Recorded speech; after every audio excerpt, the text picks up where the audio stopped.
depois separado pelos cânons do ano 180, e lá se dizia que todos repartiam o pão, que não havia pobres, todos vendiam seus bens e viviam numa comunidade perfeita. Ora, não há mais Jerusalém. Quando o Atos dos Apóstolos é escrito, o quinto livro do Novo Testamento, quinto livro histórico, já não há mais Jerusalém. O que há é a comunidade de Corinto, onde os cristãos já têm classes sociais, onde há cristãos ricos, cristãos pobres, há cristãos que chegam cedo e fazem a Eucaristia comendo tudo rapidamente, e quando chegam os pobres não tem mais a refeição em comum, que era a Eucaristia primitiva. Não há mais a igreja primitiva. Logo, Lucas, ou seja lá quem for que tenha escrito o Atos dos Apóstolos, a escola atribuída a Lucas, já considera a necessidade de reformar o cristianismo. Numa época que ainda era vivo, pelo menos, o apóstolo João, o cristianismo já se considerava necessário de uma reforma. Eu vou datar do Ato dos Apóstolos a primeira necessidade de reformar o cristianismo.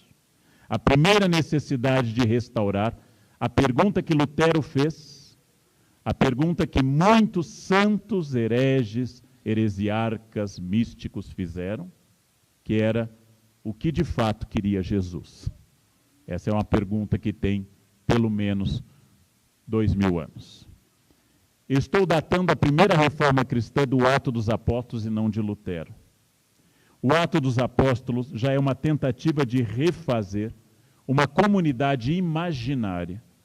E os textos de Lutero, especialmente após os atritos de 1521-24 em Wittenberg, especialmente após os atritos envolvendo a questão da missa em Wittenberg, os textos de Lutero fazem muita referência a um cristianismo primitivo, que foi interrompido por Constantino, decaiu até o Papa Leão X, seu contemporâneo, e por fim chegamos a esse ponto.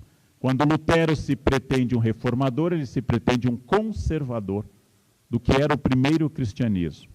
Reformas surgidas de dentro ou de fora, declaradas heréticas ou incorporadas pela Igreja Católica, são a própria história do cristianismo. Eu datei de Lucas.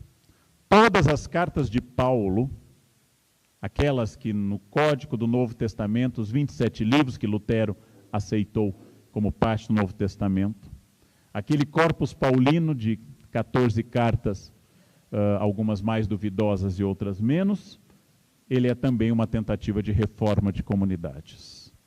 Hereges como montanistas, hereges como valdenses, hereges como população cátara, hereges de toda a espécie, queimados, mortos, perseguidos por Inquisição ou Cruzada, ortodoxos como Francisco de Assis, que também tentou ler a Bíblia na língua vulgar. Segundo uma tradição, prisioneiro na cidade de Perude, ele teria tido acesso a um evangelho em dialeto da Úmbria. Hereges incorporados como leigo Francisco de Assis. Hereges incorporados, perseguidos pela Inquisição, como Inácio de Loyola, Teresa d'Ávila e João da Cruz. 3 santos presos pela Inquisição. 3 santos inquiridos pela Inquisição. São reformadores em vários sentidos. Ou seja, Lutero faz parte de um esforço que acabou se afastando no núcleo da hierarquia da Igreja Católica, mas que tinha a mesma intuição de Francisco de Assis, a reação leiga do século XIII, a mesma intuição de Lucas, não constituindo fenomenologia ou essencialismo, que é a reforma do cristianismo, é a história do cristianismo. Vou partir desse pressuposto antigo, presente em obras católicas, como Daniel Hobbes, uma obra que eu li quando tinha cabelo. Daniel Hobbes é um historiador católico tradicional. Ou em obras clássicas protestantes, como o Tratado de Pastor sobre a história dos papas. Todos eles, de alguma forma, a ideia não é minha, não é original minha, tratam das reformas bem-sucedidas, como a de Francisco de Assis, internas às ordens, como Teresa d'Ávila e os Carmelitas Descalços, cisões, como os capuchinhos no século XVI, na ordem dos franciscanos, ou tornadas heréticas, como cátaros, valdenses, albingenses, como a própria história do cristianismo. A história do cristianismo é a história das reformas. É a história de sístoles e diástoles, de papas reformadores à direita, vou usar uma expressão anacrônica, à direita como Pio IX, ou à esquerda como João XXIII. À direita como João Paulo II, ou à esquerda como o atual Papa Francisco. É anacrônico. Esquerda e direita são expressões da Revolução Francesa. Quando a Revolução Francesa começou, a Igreja Católica já tinha 1.700 anos.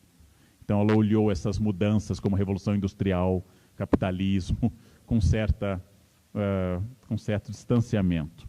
A reforma do cristianismo é a história da reforma da Igreja. Leonardo Boff, Lutero, Savonarola, Francisco de Assis, Teresa d'Ávila, São Francisco de Sales, bispo de Genebra, todos eles são, de alguma forma, reformadores da Igreja. Padres capuchinhos que aceitam missão popular no Brasil, jesuítas como Francisco Xavier, na Ásia, jesuítas como São José de Anchieta, aqui no Brasil, todos eles são reformadores. Alguns dentro e outros fora da Igreja. Então, Lutero não é o início da reforma. Lutero é um ponto fundamental da reforma, de um processo muito mais amplo do que nós possamos imaginar. Mas vamos adotar a historiografia tradicional protestante. O proto-heresiarca para os católicos e a estrela da aurora boreal do protestantismo, que é John Wycliffe. Se nós analisarmos a vida do padre inglês Wycliffe, lembraremos que ele é muito similar a Lutero, porque na geração quase 200 anos anterior à Reforma, Wycliffe queria e conseguiu uma Bíblia em inglês. Uma Bíblia que suscitou um movimento, que são os Lollardos. E Wycliffe, tal como Lutero, morreu de morte natural, ainda que ele seja um caso de alguém julgado posteriormente, ossos desenterrados, e tenha sido queimado depois de morto. Ou seja, Wycliffe, a chamada estrela da manhã da Reforma na historiografia protestante e proto-heresiarca na historiografia tradicional católica, é um modelo para Lutero, ainda que Lutero pouco soubesse das reformas fora da área alemã. Lutero sabia muito sobre a Suíça, Lutero sabia muito sobre Países Baixos e muito pouco sobre fora da área alemã. Wycliffe é um luterano avant la lettre, se eu trabalhar com a ideia de história teleológica, que é um equívoco, nós sabemos, mas ele faz parte de um movimento de autonomia, de Bíblia na linguagem popular, e eu diria que tanto Wycliffe, vitorioso no século XIV na sua intenção, como Johann Jan Hus, enganado, traído e queimado no século XV, e esse sim diretamente ligado ao sentimento que havia na Boêmia e na Alemanha sobre o poder católico, nós não entenderemos Lutero sem entendermos um sentimento amplo de cristandade que se acentuou a partir do século XII e XIII, suscitando desde a primeira cruzada no século XI até os grandes movimentos heréticos do século XIII e as grandes sumas católicas. Lutero faz parte de um processo de meio milênio de aumento da religiosidade, contrário ao que a gente aprende na escola, que o Renascimento é uma época de antropocentrismo, pensamento racional, equilíbrio crítico e abandono da tradição cristã. Sim, isso podia ser verdade para meia dúzia de intelectuais neoplatônicos em Florença, porque o Renascimento é uma cultura plutocrática, ou seja, de ricos. O povo, a chusma, a ralé, a mancha verde, os gaviões, esses assistiam entusiasmados à queima de obras renascentistas, como a promovida por Savonarola numa fogueira das vaidades em Florença, durante a Quaresma em Florença.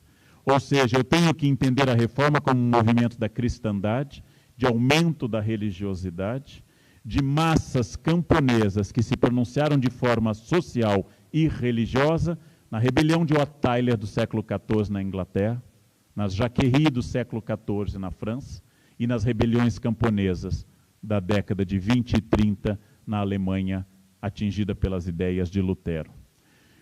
Com isso eu saio daquele individualismo de lideranças protestantes e saio de uma leitura muito típica do século XIX, quando inclusive se inventam obras sobre Lutero, como, por exemplo, a biografia que Ana Madalena Bach teria escrito sobre Bach, dizendo que Bach se entusiasmava com a leitura de Lutero. É a criação de uma memória que tem um objetivo tanto luterano nos 300 anos da Confissão de Augsburgo, que vão originar a Sinfonia Reforma de Mendelssohn, em 1830, como também no ataque à Inquisição Católica, já que até hoje todo livro didático é ilustrado, quando fala de Inquisição, por imagens do século XIX, e não por imagens da época da Inquisição. Ainda que houvesse Inquisição na Espanha no início do século XIX, ou pelo menos até a década de 20. Porque essa é uma leitura liberal do século XIX. O que é ser historiador? É inserir essas leituras na sua época. A Inquisição vai ser relida no século XIX e a Reforma, no momento da vitória de países protestantes, como a unificação prussiana, o Império Inglês e a ascensão dos Estados Unidos, o protestantismo vai ser elevado no século XIX à categoria de progresso e futuro, e o catolicismo associado à pobreza da Itália, da Espanha e de Portugal vai ser afundado como um modelo a ser evitado. Isso é uma criação sob o luteranismo no século XIX. De todas as formas, todas as reformas mostram que há mais similaridade entre santos e hereges. Eu vou usar a palavra herege porque é um conceito histórico. A hereses, aquele que escolhe, mas não porque eu concorde que alguém seja herege. Mas vou usar a palavra herege por ser histórica. Quando o herege, do ponto de vista católico, o advogado francês Calvino, queima violões e instrumentos musicais em Genebra, República Autônoma, primeira experiência absoluta de teocracia protestante, capaz inclusive de queimar um médico pesquisador, tal como a Inquisição Católica. Quando Calvino queima violões, ele faz idêntico ao que havia sido feito por São Bernardino de Siena, quando lá, em Siena, São Bernardino reunia instrumentos musicais na quaresma e tocava fogo, mostrando que música desagradava a Deus. Deus gostava só do canto gregoriano, a capela, sem acompanhamento musical e com texto dos salmos.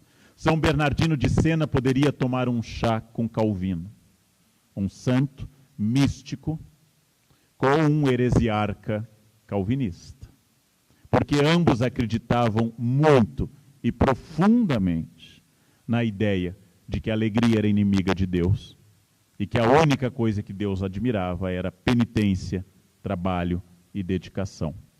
Se nós tirássemos a briga de torcidas entre calvinistas e católicos, eles teriam muito a conversar, muito a falar entre eles, porque tal como Savonarola queimado em Florença, ao queimar quadros de Botticelli, inclusive com a presença de Botticelli aplaudindo, Botticelli culpado no fim da vida por ter pintado gente pelada.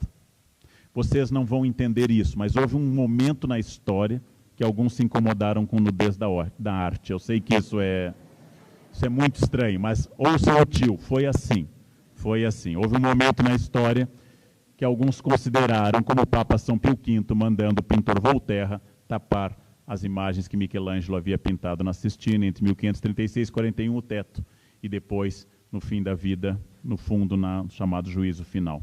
São Bernardino e Calvino estão muito próximos.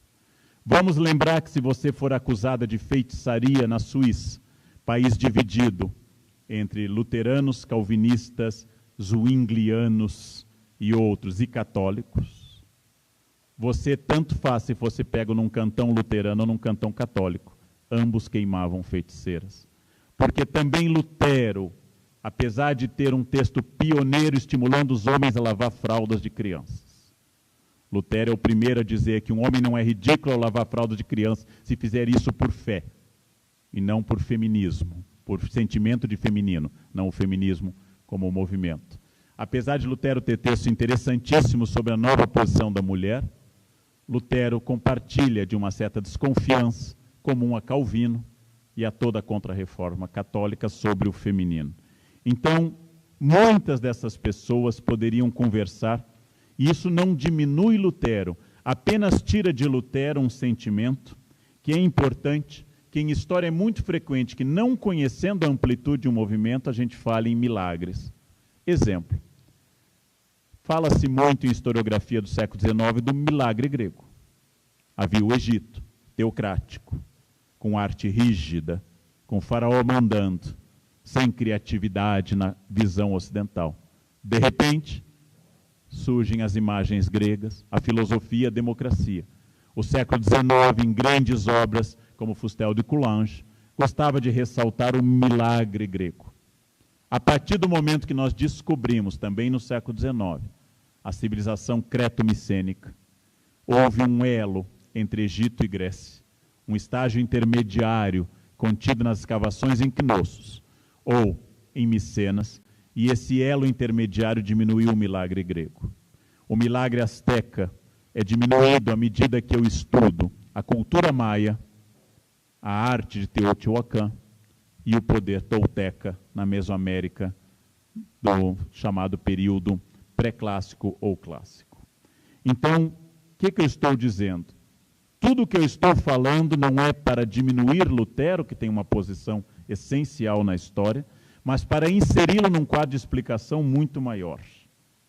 Há um movimento de intensificação religiosa. Eu critiquei a ideia de pregar as 95 teses, duvidei de Lutero como protagonista isolado da reforma, sem duvidar da importância da sua ação, ampliei, e quero dizer que a reforma luterana, como todos os processos históricos, tem em muitos momentos.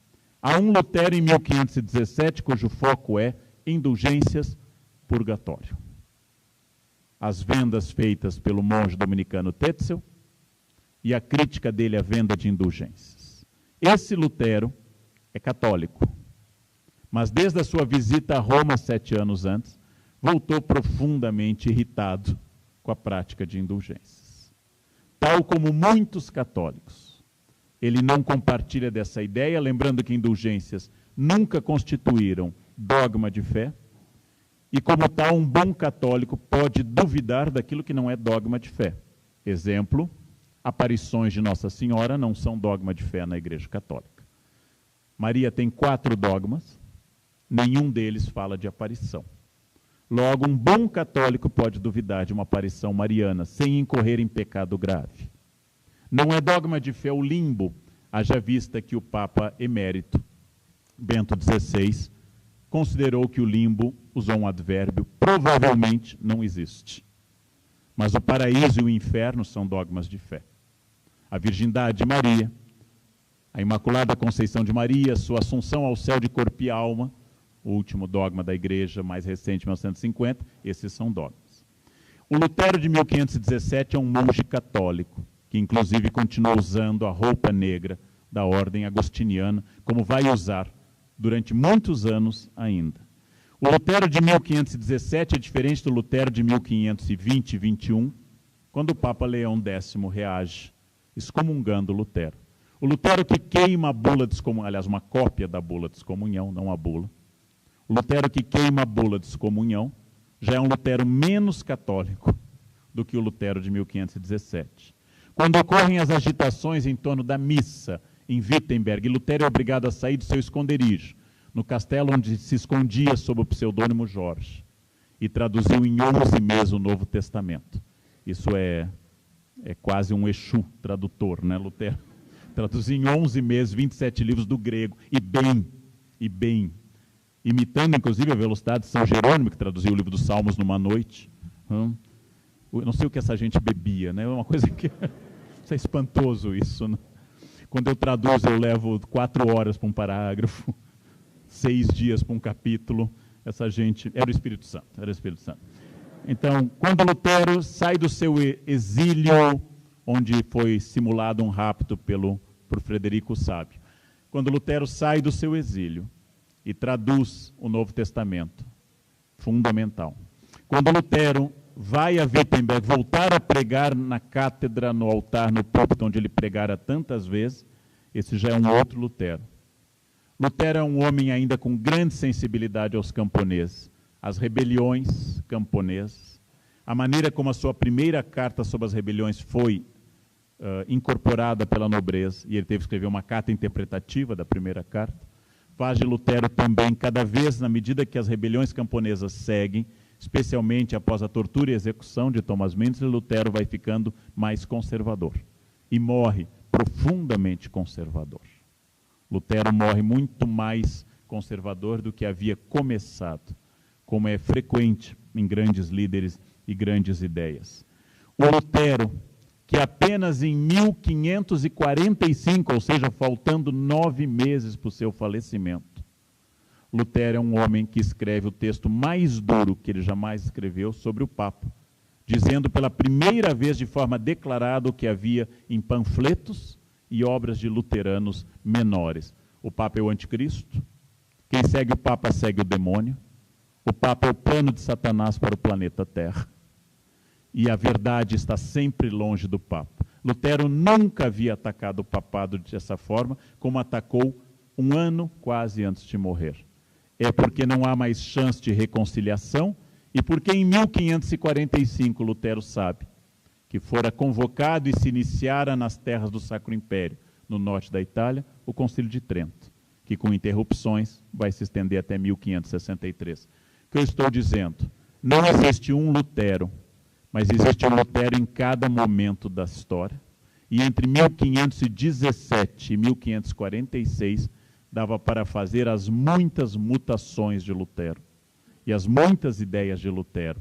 Então, Lutero não iniciou propriamente o luteranismo, mas o luteranismo é um fenômeno que vai precisar da Confissão de Augsburgo e da Liga de Smalcald, quando surge o termo protestante. Mas, acima de tudo, pela estabilidade pós-Tratado da Westfália, pós 1648, quando Lutero já é um fenômeno do século anterior, esse fenômeno é totalmente diferente.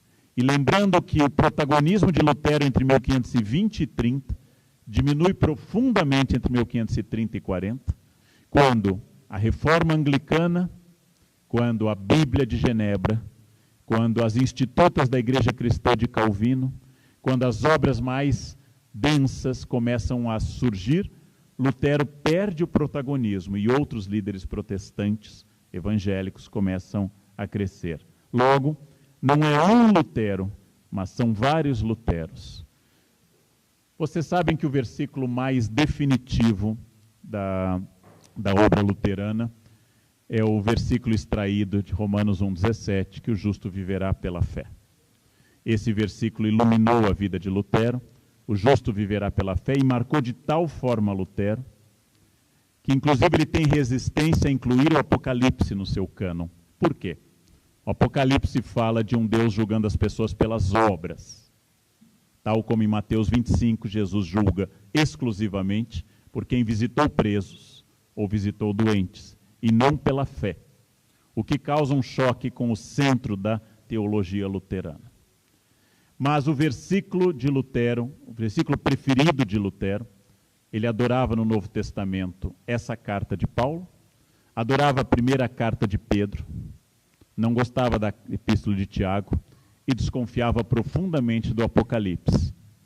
Porém, no seu primeiro curso de teologia na recém-fundada universidade pelo príncipe Frederico, no seu primeiro curso de teologia, seu tema mais desenvolvido foi o Apocalipse, ou seja, um Lutero católico. O Apocalipse é profundamente popular entre católicos.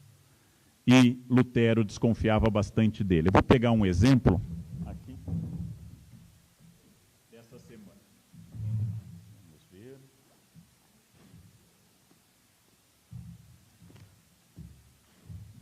Faz 4 meses que eu estou lendo completa a tradução protestante da Bíblia, porque descobri que todas as muitas vezes que eu li a Bíblia, sempre foi uma tradução católica. E tinha lido a tradução hebraica do Antigo Testamento, mas eu nunca tinha lido completa uma tradução protestante. Conhecia a versão João Ferreira de Almeida, mas não a versão de Lutero integral.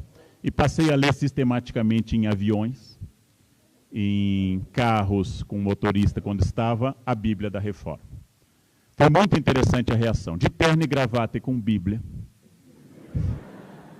Vocês devem imaginar que foi saudado por irmãos de fé ao longo de praticamente os últimos meses. Eu estou no Evangelho de Marcos, falta ainda, talvez, mais uma semana para eu terminar a releitura da Bíblia de forma sistemática, e ela está indo lentamente porque eu estou lendo muito as explicações, que me interessam mais do que o texto em si. E é muito interessante porque a Bíblia protestante é uma Bíblia portátil, é uma Bíblia para levar no braço, ler, comentar. A Bíblia católica, até há pouco tempo, era uma Bíblia para venerar no lar, com 2 velas do lado. A Bíblia da Barça aberta no Salmo 23, ou 22, dependendo da idade da pessoa, porque tem essa nomenclatura difícil nos Salmos. O Senhor é meu pastor, em todo caso. Ou 22 ou 23, dependendo da edição da Bíblia. Era uma Bíblia para ser venerada, era uma Bíblia para ser respeitada como objeto, e não para ser lida. Até hoje, vocês sabem, quando alguém cita algo como capítulo 8 de João, o episódio da adúltera, João 8:32, conhecereis a verdade vos libertará, a chance de ser protestante é muito grande. Bem, a primeira grande revolução de Lutero é ter, ao traduzir para o alemão e bem, e a ter ajudado a criar a língua moderna alemã, tal como o moderno inglês nasce tanto de Chaucer como 200 anos depois de Shakespeare, ter criado um acesso a um livro que cria uma cultura, cria uma nomenclatura e cria uma necessidade de alfabetização inédita. Os judeus foram o primeiro povo da história a superar o analfabetismo masculino ainda no século XI, graças à prática do Bar Mitzvah, que obriga um menino de 13 anos ao se tornar homem a ler a Torá na frente da comunidade. Os luteranos introduzem a segunda onda alfabetizadora da história, que é em função da Bíblia. Em áreas, foi a primeira coisa que Weber notou na sua pesquisa, em áreas onde domina o luteranismo, o pagamento de impostos, como vocês conhecem da obra, e a alfabetização é maior. Lutero introduz não apenas essa tradução fundamental, mas traz uma questão da individualidade do enfrentamento da tradição. Durante séculos e com a autoridade da Igreja, os chamados livros deuterocanônicos, vamos pegar apenas o exemplo mais óbvio, 1º e 2º Macabeus, por causa da oração aos mortos, que influencia a noção de purgatório. Lutero, ao rejeitar, tem bons argumentos teológicos para rejeitar a Septuaginta, ou seja, a versão grega da Bíblia hebraica. Porém, a grande questão é que Lutero, ao utilizar um argumento erudito sobre a tradução de Alexandria, ele também parte de uma questão que é muito moderna. Eu penso assim. Não é mais a autoridade. Não é mais o magister dixit, no meu latim, magister dixit no latim, dos jovens restaurados. Não é mais o professor falou, é dogma. É a questão que nos domina até hoje, de que se eu penso assim, assim é. É aquilo que diz Shakespeare, exatamente nas suas peças. Assim é, se lhe parece. A introdução da vontade individual através de uma idiosincrasia, de uma psicologia, é tão forte que Lutero é uma das primeiras grandes personagens da história a ter uma análise psicológica. Em 1928, Lucien Febvre lança o livro Martinho Lutero, um destino. Martin Luther, un destin. Em 1928, Lucien Febvre, com Freud ainda vivo pelos próximos 11 anos, está lançando o primeiro exercício de história psicológica sistemática, que apesar do livro ser bastante debatido e criticado hoje, ele é uma necessidade nova de compreender o homem, o indivíduo. Quando Plutarco escreveu Vidas Comparadas e tratou de Alexandre e Júlio César, não entendeu a psicologia de Alexandre, mas seus feitos, seus atos, seus efeitos. Quando Santo Agostinho escreveu as Confissões, não descreveu uma psique, mas como ele percebeu a graça de Deus nele. Lutero e sua ação inaugura uma individualidade muito importante. Vamos pegar uma personagem absolutamente distinta. Grande parte do debate sobre o nazismo está centrado na psicologia de Hitler. Por que Hitler era tão medonho? Seria sua mãe ter morrido de câncer tratada por um médico judeu em meio a grandes dores? Seria o fato da hipótese bastante documentada, mas sem uma prova definitiva, que devido ao ataque de uma cabra na adolescência, ele teria perdido um dos testículos, fazendo que ele jamais fosse examinado nu? Seria essa característica única e ímpar da anatomia nazista. A causa da maldade de Hitler seria o fato de ele ter passado fome em Viena, enquanto judeus ricos lhe pareciam superiores? Seria simplesmente uma instrumentação de uma vítima para poder atingir seu objetivo? Grande parte do debate em sala de aula no ensino médio e da historiografia é sobre a psicologia de Hitler, a psicanálise da sua maldade. Ora, esse é um homem contemporâneo. As biografias como a de Paul Johnson sobre o nosso primeiro-ministro conservador Churchill, ou as muitas biografias sobre Hitler, enfatizam sempre sua relação biográfica e pessoal. E por que Lutero é um dos primeiros nomes a introduzir essa novidade? Porque Lutero é, consagradamente, o indivíduo que com a sua decisão individual muda a história. Muda a sua história quando, segundo ele próprio conta, ao ser atingido por uma tempestade, promete se tornar frade, prometendo a Santana, uma santa que não consta dos evangelhos clássicos, mas dos apócrifos, a padroeira das avós, 26 de julho, promete a Santana tornar-se frade por causa de um raio que caiu perto dele. Lutero, que tinha síndrome de depressão, Lutero, que morreu com síndrome de depressão, suas decisões individuais são muito importantes. Muitas vezes, na historiografia do século XX, Lutero foi dito como ambíguo porque, afinal, ele ressuscita dois sentimentos muito antigos: a resistência aos camponeses, e o outro sentimento seria o antissemitismo. Ora, não se pode falar em antissemitismo até o século XIX, e sim em antijudaísmo. Lutero ser antijudaizante não é nem um pouco original. No século XVI, praticamente, todo mundo era. De Shakespeare até a grande teologia católica, eram profundamente antijudaizantes. Porém, Lutero não é medieval pelo seu antijudaísmo. Não é o deicídio, ou seja, a morte de Jesus, que Lutero acusa os judeus, mas é a recusa em pertencer à sua congregação. É a recusa, depois de textos simpáticos aos judeus, Lutero escreve esse libelo violento contra a tradição judaica, uma das peças-chave do antijudaísmo moderno. Lutero é moderno no seu antijudaísmo. É o antijudaísmo também da Europa católica. É a acusação de traição, de dedicação ao dinheiro, e não a acusação teológica de que mataram a Deus.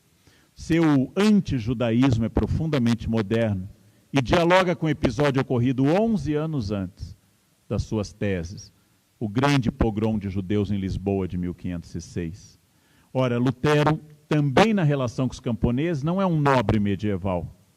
Lutero acha os camponeses atrasados, acha incultos, fica assustado, inclusive, com a falta de alfabetização dos camponeses, quando tenta pregar a eles e quase é linchado pelos camponeses. É uma crítica moderna aos camponeses, não como rudes, e não como laboratórios, como diria o bispo medieval Adalbero de Laon, não como trabalhadores, mas como incapaz de assimilar o humanismo reformista da sua proposta. O ódio de Lutero ao movimento camponês é similar ao ódio de Lutero aos judeus. São inaptos para o meu projeto de reforma. Então isso é profundamente moderno. A questão da língua alemã e da modernidade da tradução não é inédita. Petrarca e Dante para o italiano, Wycliffe com a sua Bíblia, tantos outros fazem um esforço que está contido em muitos autores, notadamente na Inglaterra do XVI, William Tyndale, ou então a Bíblia de Genebra, de Calvino. Mas também está num esforço que o rei James nomeia, mas leva o seu nome, da Bíblia do rei James, KJV, de 1611, de oferecer uma Bíblia nacional, obrigatória, como instrumento de unidade, além de instrumento religioso.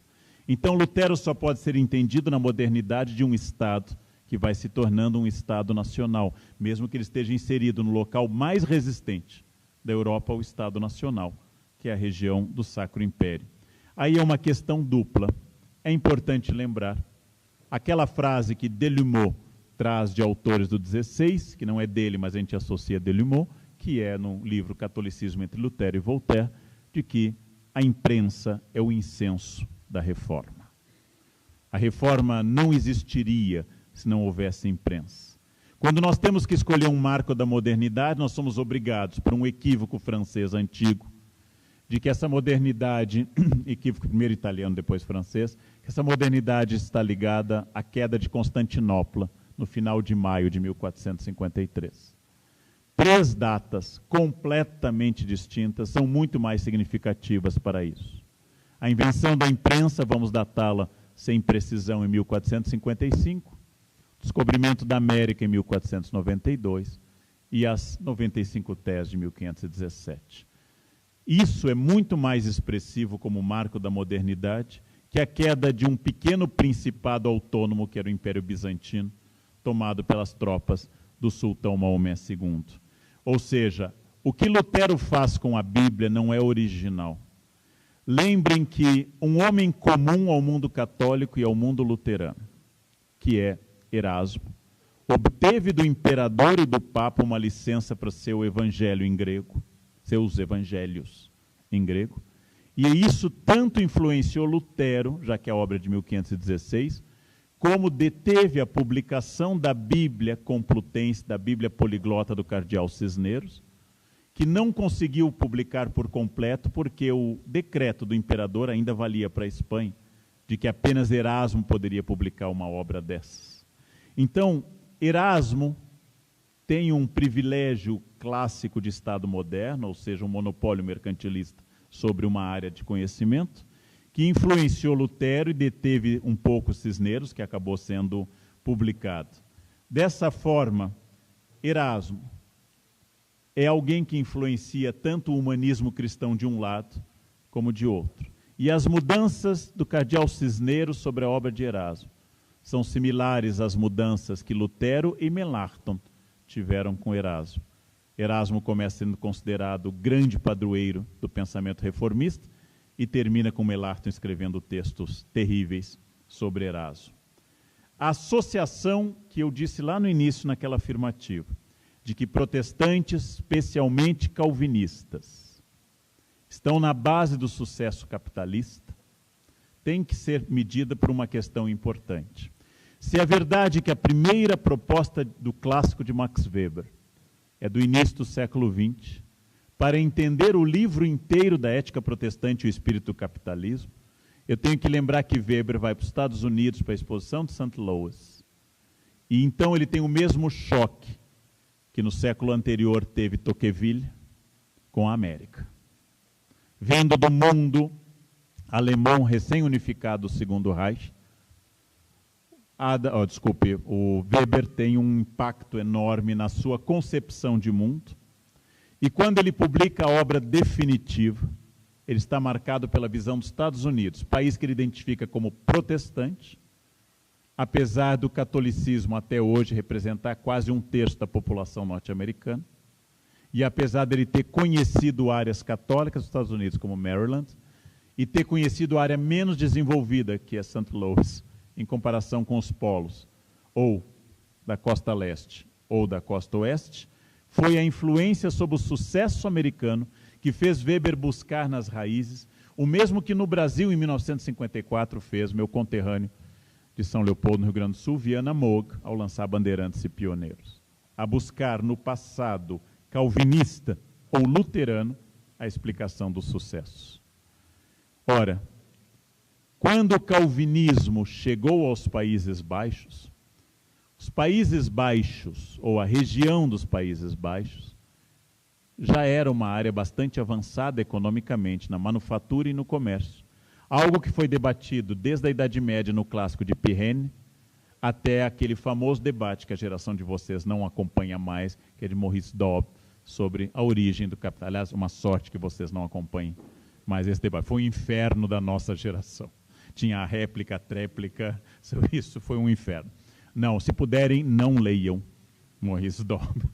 Tem outras coisas para dedicar à vida. Mas, em todo caso, quando Weber identifica nisso, Weber ignora, como é óbvio, uma obra 40 anos posterior, que é o Mediterrâneo, o Mundo Mediterrâneo, na época de Filipe II, do grande Brodel, que vai detectar nas feiras de Flandres, nas feiras da Champagne, no norte da Itália, e no comércio da Catalunha, com as Ilhas Baleares e o Oriente, polos de capitalismo. E desses polos que Brodel analisa, 100% na primeira metade do século XVI são polos católicos. O mundo do início do século XVI é um mundo em torno de duas grandes metrópoles católicas, Sevilha e Lisboa. Sevilha até 1520, 30, Lisboa chega ao apogeu um pouco depois. Logo, construir o capitalismo calvinista como a base do capitalismo dinâmico e atribuir aos Estados Unidos seu sucesso em função de uma ligação com a reforma protestante via Mayflower é incorporar o discurso americano, que querem detectar no Mayflower sua origem, e não nas noivas leiloadas da George, não nos prisioneiros à força, e não na imigração de outra ordem que não protestante tradicional. Ou seja, de alguma forma, tanto Weber como a historiografia americana querem que nós detectemos no calvinismo e no luteranismo um motor da história. O motor da história capitalista. E isso é repetido em obras do início do século XX, e em obras de 1954, como Bandeirantes e Pioneiros, quando Viana Moga identifica no sistema de rios, na geografia, mas principalmente no calvinismo, o sucesso dos Estados Unidos. Isso é teologia e teleologia anacrônica. É óbvio que o calvinismo é mais simpático ao enriquecimento, mas tanto os banqueiros de origem judaica, como no século XIX, os Rothschild, como banqueiros de origem católica, como os Fugger, como banqueiros de origem protestante, como tantos, trabalham com o mesmo pressuposto e, aliás, com as mesmas taxas de juros, fazendo crer que o capitalismo não é uma invenção surgida à beira do Lago Le Mans, em Genebra, mas que destravou algumas coisas, que facilitou que áreas já comerciais, já com avançadas relações de especialização na manufatura, como Genebra, Antuérpia e outras regiões, e não exatamente pela concepção religiosa ou apenas pela concepção religiosa. Quando eu falo de imprensa, lembrando que Antuérpia e Veneza são grandes centros de imprensa moderna, eu devo lembrar que um dos maiores produtores de papel no mundo moderno é a Espanha católica, com uma demanda de moinhos de papel de trapo gigantesca, e um grande exportador de papel nessa época. Então é preciso lembrar historiograficamente que a pujança dos Estados Unidos no século XIX e XX produziu um fenômeno tão impressionante que levou as pessoas a supervalorizarem explicações, como a ética protestante e o espírito do capitalismo. A prosperidade da Belle Époque que marcou Weber também levou Weber a pensar nisso, sem levar em conta que grandes centros financeiros estavam em áreas tipicamente católicas, como Paris, uma das maiores bolsas da Europa no início do século XX. Logo, o que eu estou dizendo, utilizando Brodel e outros, que é óbvio que o calvinismo tem uma relação muito orgânica com o capitalismo, mas que nós temos que ter cuidado de não fazer história teleológica regressiva e anacrônica. Há anacronismo nisso. Por exemplo, estando uma vez num encontro há muitos anos em Oslo, um grupo de historiadores discutia no encontro de onde vinha essa prosperidade da Noruega, de onde vinha essa facilidade, essa capacidade de desenvolvimento, e vários disseram, é óbvio, a Noruega se tornou inteiramente luterana. É um país convertido ao luteranismo como a Suécia. No início do século XX, ainda não independente, a Noruega é uma das áreas mais pobres da Europa e com problemas estruturais de saúde devido à falta de sol e ao raquitismo. O salto norueguês é posterior. A Noruega já era luterana há 300 anos, quando ela se tornou rica. Atribuir exclusivamente ao catolicismo uma prisão de relações de produtividade é ignorar que no metade do século XVIII era a cidade vizinha de Ouro Preto, a grande metrópole econômica das Américas, e não Nova York, e não Genebra. Era Ouro Preto, escravista, católica, Papa Hóstia, Beija Banco e Lambe Cruz. Era a Vila Rica, que era o polo econômico das Américas, como havia sido Potosí no século anterior. Que lugares nos grotões, como Diamantina atual, se tornam no Cerro Frio muito mais importantes e muito mais complexas economicamente que muitas das cidades italianas ou calvinistas da Suíça nesse momento. Eu não quero de forma nenhuma negar a relação entre calvinismo e capitalismo, mas não quero datar das 95 teses a liberação das forças produtivas do capitalismo, e muito menos da obra de Calvino. Por fim, o que significa esse percurso luterano que eu vim analisando e inserindo num todo maior? Lutero é, sem dúvida, e não pode ser contestado isso, um turning point da história. Significam aquelas datas, pessoas, batalhas ou personagens que representam um mundo dividido entre antes e depois de uma forma notável. Lutero é, sem dúvida, um divisor de águas entre o mundo antes dele e o mundo posterior. E a grande força de Lutero não é tanto a criação de ideias, apesar de Lutero ser um notável teólogo, um excelente tradutor e homem dotado de uma memória espantosa, não é apenas sua facilidade para línguas, com a qual ele humilhou o cardeal Caetano, que era uma capivara quase completa. Lutero era um homem que conseguiu desatar forças muito maiores, mais antigas e tradicionais, que estavam represadas, e sua ação representou esse início. Lutero é um homem que vira uma chave em que muitos braços empurram essa porta. Burguesia, nobreza regionalista, o declínio do Império, do Sacro Império, apesar de ter chegado ao seu apogeu com Carlos V na vida de Lutero. O declínio do poder universal do Papa, a ascensão do Novo Mundo, a ideia de uma economia mundo, relações materiais, crítica. E segundo uma obra de divulgação de Karen Armstrong, é no debate entre luteranos e católicos que vai surgir no século XVII, pela primeira vez, uma maneira sistemática de ser ateu no mundo, já que a partir da tentativa de racionalização das suas fés, os luteranos, os calvinistas e os teólogos católicos foram introduzindo na fé uma percepção racional e não um apelo místico, que abriu o caminho para o pensamento cético do século XVII e para o pensamento abertamente anticlerical do iluminismo do século XVIII. Ou seja, é preciso lembrar também que há muitas reformas, e a reforma pode ser entendida por ela mesma ou pelo efeito que teve sobre o catolicismo. O Huizinga, historiador, que se pronuncia Huizinga, mas nós no meio historiográfico chamamos o outono da Idade Média de Huizinga, lembra que graças às reformas protestantes, as muitas, pequenos objetos católicos como os ostensórios, as monstrances, começam a crescer, porque à medida que Lutero e principalmente os radicais suíços, que são os primeiros a negar a presença real de Cristo na Eucaristia, e não Lutero, são os primeiros a negarem, o culto à hóstia dispara no século XVI e XVII.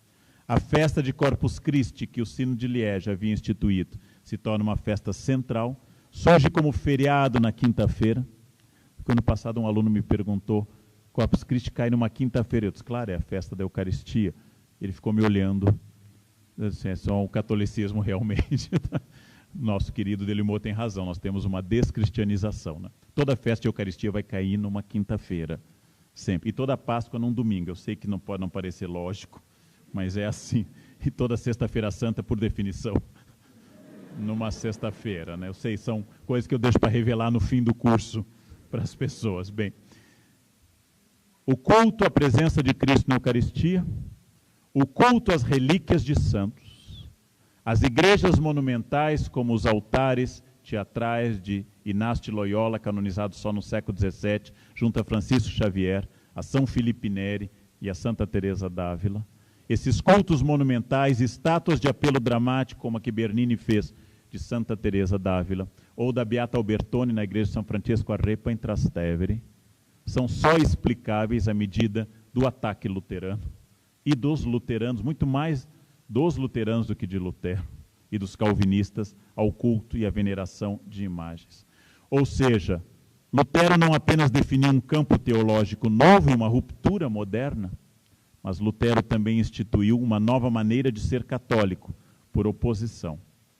Quando no século XX, Sartre diz que o judeu é uma invenção do antissemita, quando no século XX Foucault diz que o homossexual é uma invenção da heterossexualidade, Lutero está dizendo, bem antes, que o catolicismo como ele é compreendido, anterior a Lutero inclusive, ele é uma reação ao protestantismo. A arte da contra-reforma, seu aumento da espetacularização e da teatralidade, da erotização da imagem, é uma reação direta ao esvaziamento de imagens das igrejas calvinistas, primeiro, menos forte nas luteranas e quase inexpressivo nas anglicanas.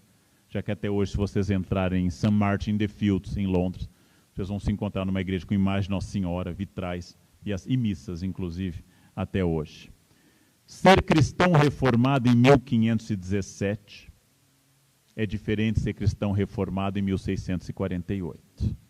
Ser cristão reformado em 2017 no Brasil é diferente de ser cristão reformado em 1517. Lutero está na base de muitas reformas, mas é um movimento dinâmico, orgânico, individual. E ao introduzir a ideia da iluminação individual mediante a sola escritura e uma iluminação mediante a pesquisa bíblica pessoal, Lutero acaba introduzindo uma possibilidade de variantes extraordinárias. Essas questões procuram inserir Lutero em movimentos mais amplos, para que não tenhamos com o luteranismo que se fazia no XIX com o milagre grego, para que não pensemos em Lutero como um meteoro que surge no céu de Wittenberg, mas como parte de um processo fundamental no qual ele desempenhou uma parte importante, mas não única, de reformas permanentes. 1517 é uma referência importante para entender as transformações da Idade Moderna. É importante para lembrar, acima de tudo, que sem Lutero o mundo como nós conhecemos hoje não existiria. E não existe uma história contrafactual. É uma tentativa norte-americana, mas não existe uma história. O que teria acontecido se Lutero não tivesse feito a sua reforma?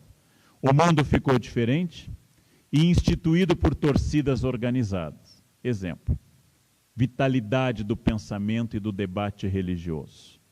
Já produzi textos expressivos em congressos e textos sobre os protestantes do hinduísmo, ou seja, os Sikhs. A reforma do Guru Nanak no século XVI, que abole imagens, institui o livro como fonte. Esses textos sobre o sikhismo, chamado de forma fenomenológica um pouco estranha de os protestantes do hinduísmo, ela não causa nenhuma reação na plateia. As pessoas reagem à minha exposição sobre o sikhismo com reações bovinas. Ninguém protesta, ninguém levanta, ninguém... Eu sou contra essa visão do sikhismo de jeito algum. Os Sikhs não movem ninguém. Quando eu apresentei há muitos anos um trabalho extensivo sobre o cisma do Oriente, sobre o fato de que em 1054 os cristãos ortodoxos gregos se afastaram da comunhão com Roma, não havendo a presença de ortodoxos expressivos na plateia e entre nós, também isso é visto como um fenômeno histórico. Basta eu colocar na minha fanpage, que hoje é o aniversário de 500 anos da suposta pregação de Lutero em Wittenberg, e vocês vão acompanhar dezenas de pessoas falando que ele era um herege, ou que finalmente ele denunciou o papado como anticristo, e as torcidas vestem sua camiseta e começam a entrar em campo. Lutero e o luteranismo e as reformas evangélicas trazem à tona uma questão curiosa. E uma das questões curiosas que envolve hoje, especialmente o neopentecostalismo, é que, disfarçado de questões políticas e de debates teológicos ou de conservadorismo, nós temos um debate da mesma desconfiança do século XVI com os pobres. Porque grande parte da crítica aos neopentecostais vem do seu caráter popular, muito mais inseridos numa sociedade simples do que a tradição de outras religiões.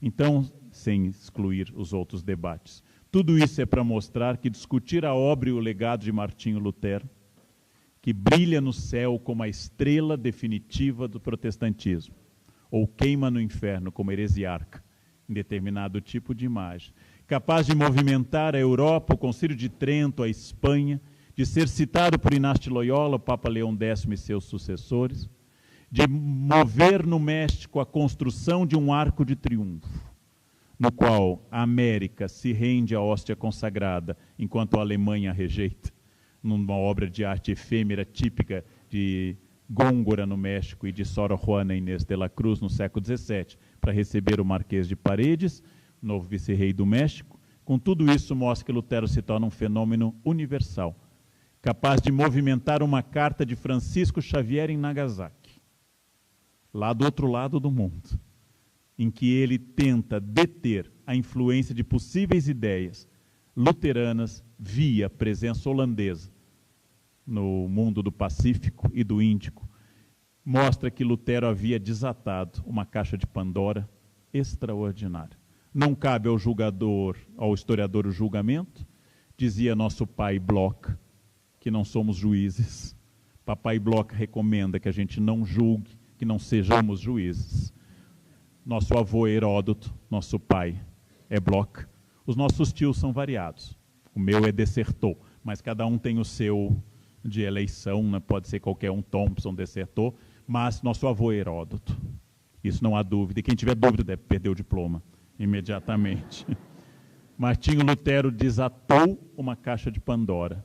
E essa caixa de Pandora faz parte do debate do mundo contemporâneo sobre individualidade, liberdade, presença do senso crítico, relações com Deus e assim por diante.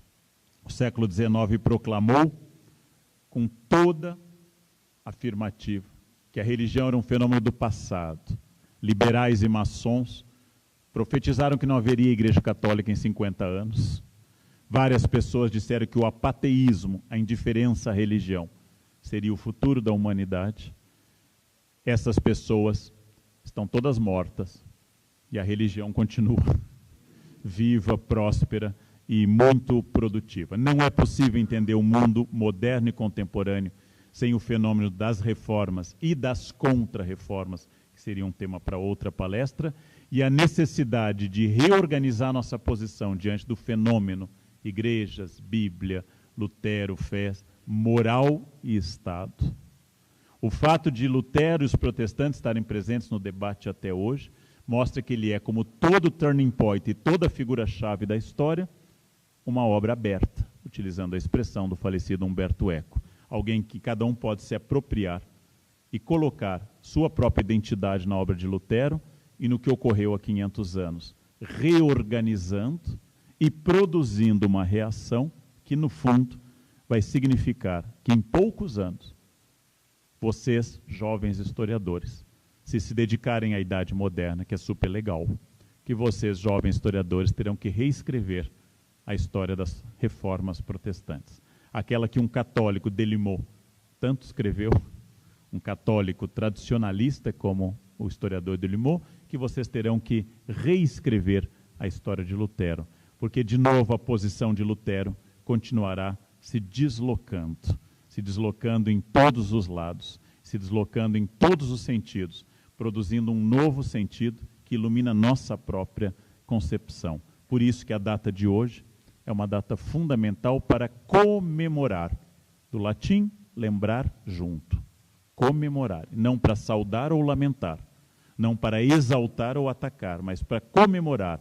Eu tenho que comemorar em história Zumbi dos Palmares, Lutero e todas as personagens que são ou não fundamentais para a história, porque eu tenho que lembrar como elas foram criadas, debatidas e qual a sua importância. História é uma permanente questão da busca dessa comemoração e de uma verdade que seja verossímil, perfectível e não perfeita, verossímil e não verdadeira. Não há verdade com letra maiúscula, mas as diversas verdades que nós vamos produzindo a esse respeito.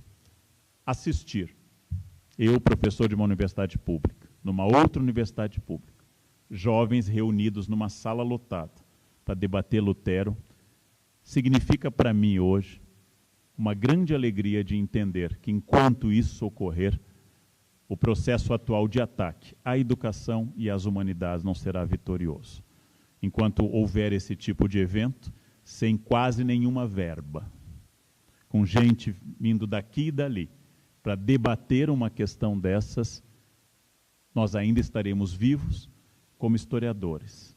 E o outro lado, que não quer debater humanidades, que não quer debater crítica, que não quer ressignificar coisas, ele não terá sido vitorioso, porque a maior vingança contra o outro lado é estudar, pesquisar, publicar e fazer encontros como esse. Todos nós, vocês, eu, os promotores, a UFOP, a Unicamp, todas as universidades públicas, estamos de parabéns, porque somos resistentes dentro de um momento mais reacionário que eu já vi na minha vida, e eu nasci durante a ditadura. O momento mais reacionário da história do Brasil. Na verdade, nasci um pouquinho antes da ditadura, mas criei consciência no governo Médici. Então, a partir disso, é um momento generalizado de reação ao senso crítico e à capacidade de pensar.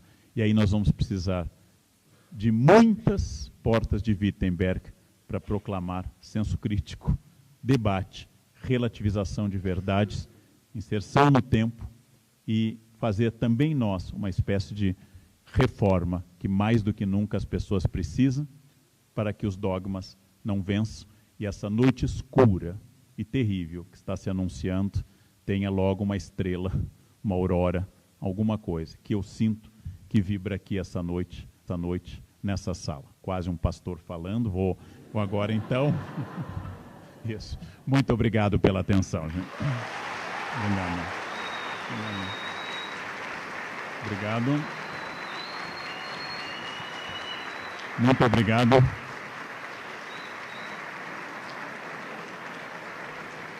Obrigado.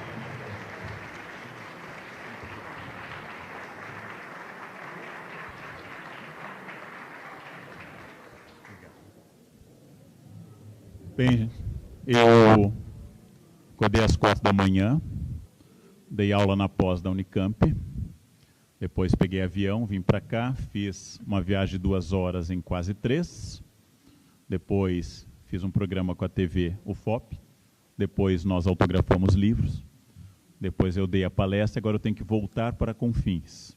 Então eu adoraria passar o resto da noite cantando We Are the World, We Are the Children, mas o tio não aguenta. O tio não aguenta, né? Tem uma questão importante quando a gente já é histórico. Tem um custo físico sobre isso. Então, sintam-se todos abraçados, fotografados, autografados, e muito obrigado pela atenção de vocês.